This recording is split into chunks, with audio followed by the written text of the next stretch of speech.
जो शमशान होता है ना, वो ना तो इधर का होता है हमारे लिविंग वर्ल्ड का, हमारे इस दुनिया का, ना ही वो उस दुनिया का होता है। वो बीच की जगह होती है। एक बच्चे के पास जो आपको क्वेश्चंस मिलेंगे ना, वो आपको एक बड़े या किसी और इंसान के पास नहीं मिलेंगे, क्योंकि उनके पास जितनी जागरूकता होती है वो किसी के पास नहीं होती। आपके कुल में से आप तंत्र में आए और आप इन शक्तियों के साथ काम कर रहे हैं, तो आपके आगे के जितने भी पूरे जनरेशन आपकी जो पुश्ते होंगी, आपने उनके कर्म उसके साथ बांध दिए हैं।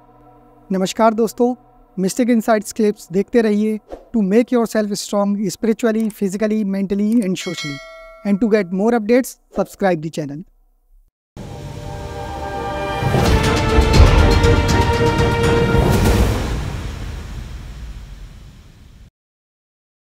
अच्छा, तो लेकिन आपका कोई एक्सपीरियंस रहा है तो साधनाओं के टाइम का? साधनाओं के टाइम पे काफ़ी एक्सपीरियंसेस है। कुछ बताइए ना प्लीज। जी, तो अभी हाल ही में हमारी शमशान साधना चल रही थी, तो कुछ 2 दिन के लिए हम शमशान में ही थे। शमशान कहाँ पे, मतलब बनारस? जी नहीं, हमारा उज्जैन में। जी, तो हमारे वहाँ पे शमशान साधना चल रही थी। तो अभी क्या है ना, हमारे कुल में सबसे छोटी मैं हूँ, तो सबसे ज़्यादा डांट भी मैं ही खाती हूँ, सबसे ज़्यादा पिटती भी मैं हूँ।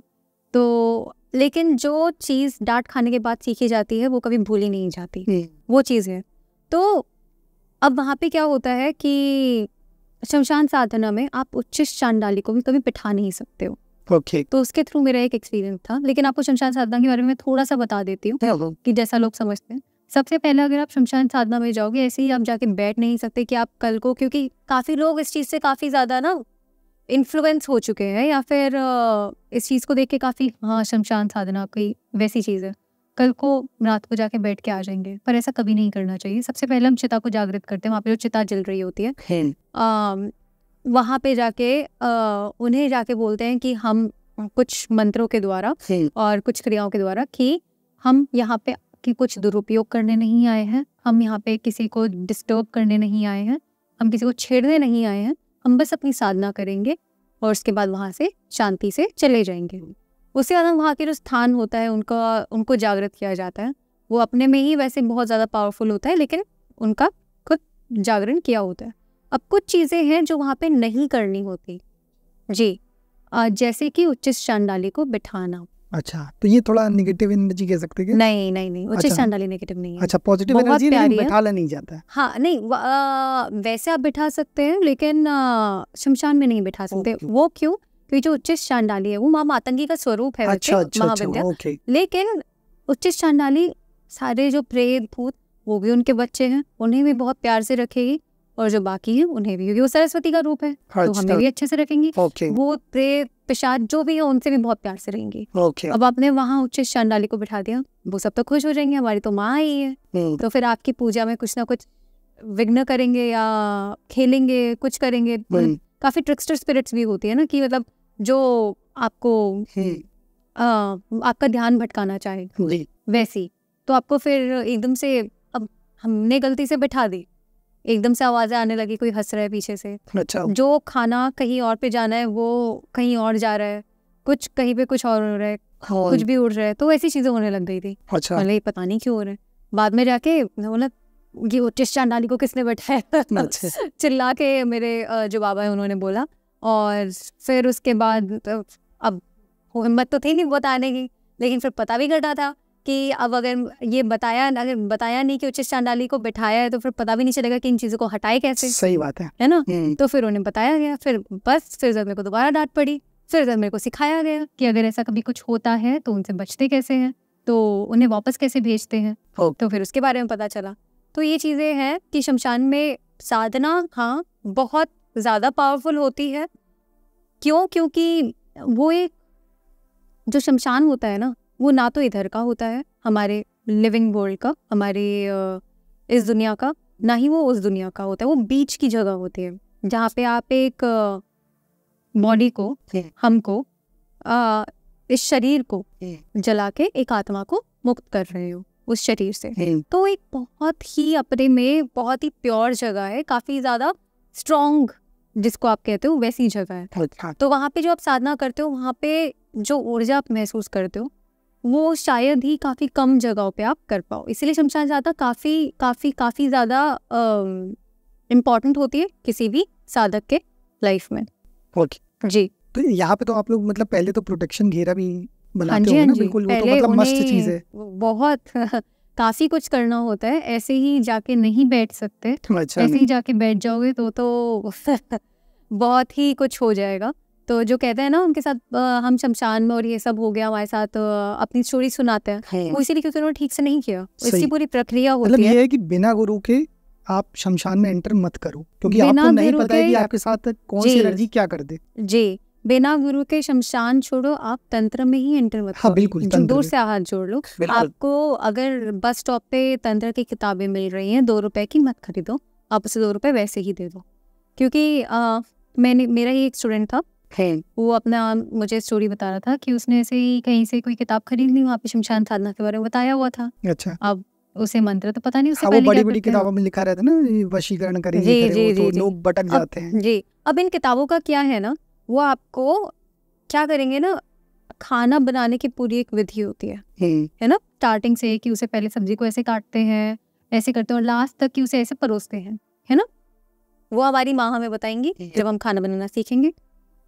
किताब में लिखा होगा कि आलू को ऐसे डालो, इसे ऐसे डालो, इसके ऊपर नमक डालो, बस हो गई तैयार।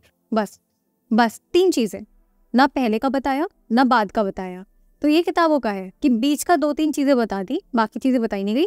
दीक्षित वो इंसान है नहीं, उसे ये नहीं पता वहाँ पे जाके कैसे अपना सुरक्षा घेरा बना के रखना होता है, अपना कवच कैसे बनाना होता है, उन वहाँ पे जो चिता है उसे शांत कैसे करना होता है, उन्हें बोला कैसे होता है कि हम यहाँ पे, वरना वही आपके अगेंस्ट हो जाएंगे बिल्कुल। कि किसी को भी ऐसे नहीं घुसने देते हैं। तो उनसे पहले, सबसे पहले उनसे शांति बनाओ, उसके बाद आपका जो घेरा कवच होता है वो बनाओ, उसके बाद आप अपनी क्रिया स्टार्ट करो। तो काफी बहुत चीजें आ बड़ी जाती प्रोसेस है। है। हाँ जी। आपका तो काफी एक्सपीरियंस आज में आ रहा है, तो आप ये बता सकते हो मतलब आप कैसे इस लाइन पे आए और क्या लीनेज था आपका? जी, तो अभी ना मैं अपने आप को काफ़ी ज़्यादा इस चीज़ में लकी मानूंगी। इनफैक्ट जो हमारे कुल के हैं वो भी यही कहते हैं कि आपका पिछले जन्म में ही कुछ होगा, तभी आप इस जन्म में अभी इतनी जल्दी एंटर कर चुके हो यहाँ पे, वरना अलाउड तो वैसे भी नहीं है। बच्चों को तो एक तरीके से वैसे भी नहीं देखा जाता। तो यूजुअली जो कॉल में आते हैं वो काफ़ी एज के बाद आते हैं, जैसे 40s है, ताकि जब तक आप दुनियादारी काफ़ी कुछ समझ चुके हो। 40s 50s के जी बंदा। जी। अच्छा, तो वहाँ पे सबसे कम उम्र के आप ही हो? जी, तो इसीलिए मैं आपको बताती रही। जी, तो अभी हमारा इसीलिए हुआ कि हमारी जो अम्मा थी, इससे पहले वो ग्रामीण तंत्र करती थी, तो उसके थ्रू उनके द्वारा हमने काफ़ी चीज़ें सीखी। अब वो करती थी, हम उनके साथ में बच्चे तो बैठ जाते थे, 2-3 मंत्र हमें भी बताते। ऐसे सारे क्वेश्चन थे। बच्चे के पास जो आपको क्वेश्चन मिलेंगे ना, वो आपको एक बड़े या किसी और इंसान के पास नहीं मिलेंगे, क्योंकि उनके पास जितनी जागरूकता होती है वो किसी के पास नहीं होती। सही। जी, तो इतने क्वेश्चंस और फिर उनके आंसर्स जब हमें मिल रहे थे कि ये इसलिए होता है, ये इसलिए होता है, स्थान देवी देवताओं के साथ क्या क्रियाएं होती हैं, क्यों होती है, क्षेत्रपाल को कैसे जगाया जाता है, क्यों किया जाता है, और कुल देवी देवताओं के साथ कैसे काम किया जा सकता है, ये सारी चीज़ें हमारी अम्मा ने हमें सिखाई। अच्छा, अम्मा यानी ग्रैंड मदर? हाँ जी, हाँ जी, हमारी दादी जी। तो अब जब वो चली गई, तो तंत्र में एक चीज़ है कि पात्रता देखी जाती है, और आपका अगर लीनिएज, अगर आप एंटर कर गए, चाहे आप कभी भी, अगर आपकी फैमिली में से आपके कुल में से आप तंत्र में आए और आप इन शक्तियों के साथ काम कर रहे हैं, तो आपके आगे के जितने भी पूरे जनरेशन आपकी जो पुश्तें होंगी, आपने उनके कर्म उसके साथ बांध दिए हैं। तो आपके जाने के बाद कोई दूसरा पात्र उसे आगे बढ़ाने के लिए होना ही चाहिए। अच्छा जी, वो होना ही चाहिए, वरना वो आपको कोसेंगी बहुत ज़्यादा, तो आपको पात्र देना ही पड़ेगा किसी को। तो जब हमारी अम्मा गई, तो उसके बाद वो पात्रता हमें मिली, और वो ऐसे नहीं होता कि उन्होंने ऐसे इनी मीनी माइनी वो करके चूज कर लिया, वो नहीं होता है। वो खुद से ही चुनते हैं, जो कुल देवी होती है वही चुनती है। तो उनके जाने के बाद हमें मिला जो हमारी कुल देवी का था पात्र, उसके बाद फिर हमें हमारे गुरु मिले। अब जो हमारी गुरु परंपरा है वो है कामाख्या से। कामाख्या जी, तंत्र पे ट्रेडिशनली जो सिखाए जाते थे, जो 4 मेन जगह थी पूरे भारतवर्ष में, वो 4 जगह सिखाई जाती थी, कामाख्या, कोलकाता, केरला और कश्मीर, ये 4 जगह। इन सबका नाम क से क्यों स्टार्ट होता है वो मुझे भी नहीं पता, पर काफी वो है कि सबका वहीं से ही शुरू हो रहा है। अच्छा। केरल में दक्षिणाचार काफी माना जाता है, उन्होंने उस चीज को जिंदा रखा, वहाँ पे कॉल नहीं होता। आपका जो कोलकाता है वहाँ पे उन्होंने वामाचार को अभी तक जिंदा रखा है, जो काफी अच्छी बात है। कामाख्या और कोलकाता में कहते हैं कि देवी खुद आई थी ये सब सिखाने के लिए, तो काफी स्ट्रॉन्ग माना जाता है वहाँ पे। शक्त तंत्र को काफी उनकी वो ऊर्जा मानी जाती है। okay. वहीं पे ही जो कश्मीर है वहाँ पे आपका वैसे शिव है ये सारे हर जगह, जो अलग अलग मार्ग है हर जगह आपको मिलेंगे। सातों आचरण आपको ये 3-4 जगहों पे मिलेंगे। सिखाई पर इन 4 जगहों पे जाती थी। अब जिस तरह से नॉलेज बढ़ रही है, अब जिस तरह से अलग अलग जगहों पे शिष्य आ रहे हैं, सिखा रहे हैं, और वो जो गुरु बन रहे हैं, तब और जगहों पे भी ये सब सिखाना स्टार्ट हो गया। कश्मीर में आपने बताया शैव, शैव मतलब शैव के बारे में, मतलब शैविज्म पे पूरा सिखाया जाता है, स्टडी कराई जाती है। जी जी, कश्मीर में ना कश्मीर जैसे तंत्र में अलग अलग मार्ग हैं आपके, कुछ शैव, शक्त, गणपत है, और आपका ये सौर्य मार्ग, ये भी आपको साउथ में ही मिलेगा, जहाँ पे सूर्य को आदित्य नारायण की थ्रू तंत्र होता है।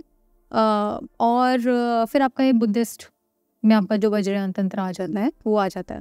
जी, तो अभी अगर हम कश्मीरी शैविज्म लें तो ये चीज़ आपकी हर जगह होती है।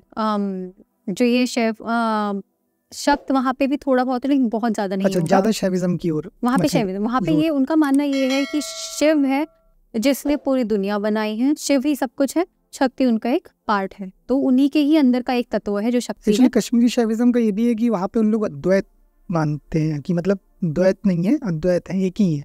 जी जी जी, हाँ जी, अर्धनारीश्वर, बिल्कुल नहीं। जी जी जी, तो फिर आदिनाथ की तरह उन्हें बोलते हैं कि वही और उन्हीं का ही तत्व उनके अंदर है, इसीलिए बोलते हैं कि शैविज्म, उन्होंने ही सब कुछ बनाया। तो वहीं पे ही आपका शक्त मार्ग में कहते हैं कि शक्ति ने सब कुछ बनाया, शक्ति ने ही सबका की रचना की। आपके शक्त मार्ग में दुर्गा सप्तशती में और इन जगहों पे आपको ये बताया जाएगा कि जो देवी थी उन्होंने ही ब्रह्मा, शिव और विष्णु को जन्मा था, उन्हीं को ही बनाया था, और उन्होंने फिर उन्हें बोला था कि सबको अपना अपने काम दिए थे कि आपको ये करना है, आपको ये करना है और आपको ये करना है। ये दुर्गा सप्तशती में लिखा गया है। इवन कोलकाता तरफ तो जो दुर्गा सप्तशती है इसको बहुत मतलब महत्वता दी गई है। जी जी, नवरात्र में तो समझ लीजिए कि सुबह का पहला प्रहर इन्हीं के पाठ से शुरू होता है। जी, वहाँ पे देवी पूजा बहुत ज्यादा मान्य है। तो ये वामाचार और कौलाचार ये शक्त मार्ग में ही सबसे ज्यादा शक्त की पूजा सबसे ज्यादा मान्य है। अब जो आपका दक्षिणाचार आ जाता है वो नीचे की तरफ साउथ और वो वाली चीजें, तो अब हमारी जो परंपरा है वो कामाख्या है, तो हमारा शक्त तंत्र में आ जाता है। डिफरेंस आपका इन चीज़ों में, और दूसरी चीज़ आपका शैव और शक्त में बस ये है कि शैव में आपका एटलीस्ट 70 to 80% थ्योरी होगा, जिसमें आपको सीखना है चीज़ें, पढ़ाई के जो थ्योरेटिकल आपकी जो नॉलेज होती है वो ज़्यादा होती है, और बाकी आपकी मेडिटेशंस होती हैं, आध्यात्मिक आपकी जो मेडिटेशंस आपके आके वो होंगी, और मुश्किल से कुछ 20% जो 20% जो आपकी होगी वो होगी आपकी क्रिया है।